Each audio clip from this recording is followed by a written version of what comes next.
এই সরকারটা তো মানে সব জিনিস থেকে কাটমানি খাচ্ছে, গরিবের থেকে আরম্ভ করে শিশুদের থেকে আরম্ভ করে ওষুধপত্র থেকে আরম্ভ সমস্ত কিছু থেকে এরা খেয়ে নিচ্ছে, এরা খেয়ে নিবে, সব খেয়ে নিবে।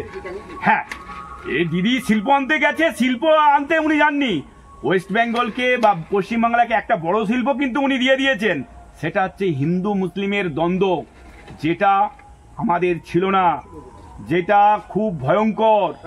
এই হিন্দু মুসলিমের যে বিভেদ শিল্প উনি এনে দিয়েছেন, ওনাকে এই ওয়েস্ট বেঙ্গলের মানুষ ক্ষমা করবেন না। দাসপুর এলাকায় একাধিক পরিবার তারা কিন্তু হাজার হাজার টাকা, 2000, 3000, 4000 টাকা করে জমা দিয়েছে, অথচ দেখা যাচ্ছে উঁচু বাস্তু বা ভিটের জন্য জল পাওয়া যাচ্ছে না, তাদেরকে এখনো পর্যন্ত বালতিতে করে রাস্তা থেকে জল তুলে নিয়ে যেতে হচ্ছে। এখানে পরিকল্পনার অভাব, এই সরকারটাই তো একটা ডামাডোল অবস্থায় চলছে। কি বলবো, এটা মানে একটু আগে আমার নেতা বলছিলেন যে কাজ 100%, 200% চ্যাম্পিয়ন, কি চ্যাম্পিয়ন। হ্যাঁ, মাস্টার প্ল্যান নিয়েও আপনি কথা বলছিলেন, মাস্টার প্ল্যান হবে, মাস্টার প্ল্যানটা হচ্ছে দাসপুর 1-2কে ডুবানোর প্ল্যান।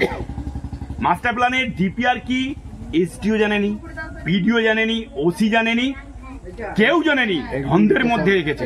একটা বিষয় বলি, আমার এলাকায় খাঞ্জাপুর পঞ্চায়েত এলাকায় পিএইচির আন্ডারে বেশ কিছু এলাকায় এখনো পানীয় জল পায়নি। তার মধ্যে ব্যতিক্রম আমার কিসমত 49 নম্বর বুথ। এই বুথের মানুষ সবার প্রথম তারা সজলধারার আওতায় আসে এবং 60 টাকা করে দিয়ে তারা জল কিনে খেত। পিএইচির বসলো, মেশিন বসলো, পিএইচির জলের ট্যাঙ্ক বসলো। এখনো কি 60 টাকা দিতে হয় নাকি বিনামূল্যে? একদম এখনো দিতে হয়।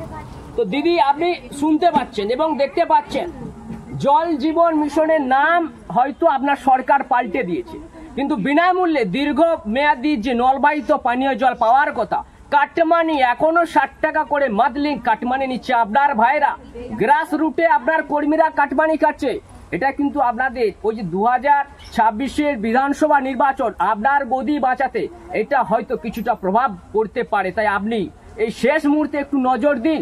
আপনার ঠিকানাটাও কিন্তু এই ভাই বলে দিচ্ছে, এটা কোন জায়গায় আপনাদের এই সমস্যা? খাঞ্জাপুর গ্রাম পঞ্চায়েতের 49 নম্বর বুথ, কিসমত 49 নম্বর বুথ, দাসপুর 2 ব্লকের অন্তর্গত খাঞ্জাপুর 1 নম্বর অঞ্চলের 49 নম্বর বুথ, কিসমত বুথ, যেটা প্রথম থেকেই পিএইচির আন্ডারে অন্তর্ভুক্তি এখনো হয়নি। এখানের মানুষকে এখনো 60 টাকা দিয়ে জল কিনে খেতে হচ্ছে। জানিনি কোথায় বা কারা আটকিয়ে রেখেছে। কবে পিএইচির আন্ডারে আসবে, সবাই জল ফ্রিতে পাবে, আমার এলাকার মানুষ, আমার এলাকার ভোটাররা, আমার এখানের মা বোনেরা এখনো জলের টাকা দিয়ে খেতে হবে? কি জন্য, কিসের জন্য, কবে পাবে তারা ফ্রি? তারা কি সেই এখনো 60 টাকা দিয়ে প্রথম থেকে যখন বসানো হয়, যে সাবমার্সাল যখন বসে না, তখন একটা 60 টাকা ধার্য করলো, সেই 60 টাকাই এখনো পর্যন্ত তাদেরকে দিতে হচ্ছে। এটা থেকে কবে তারা নিষ্পত্তি হবে? এখনো বাড়িতে ঠিক জায়গায় এখনো জল উঠেনি।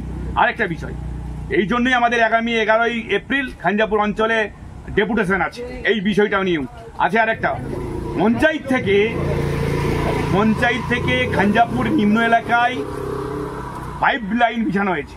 পাইপ লাইন বিছানোর পর সরকারি ব্যবস্থায়, পঞ্চায়েত থেকে মানে সরকারি ব্যবস্থায়, কিন্তু সেখানে 1600 টাকা বিঘা কৃষকদেরকে বিঘা পেছু দিতে হচ্ছে জল সেচের জন্য।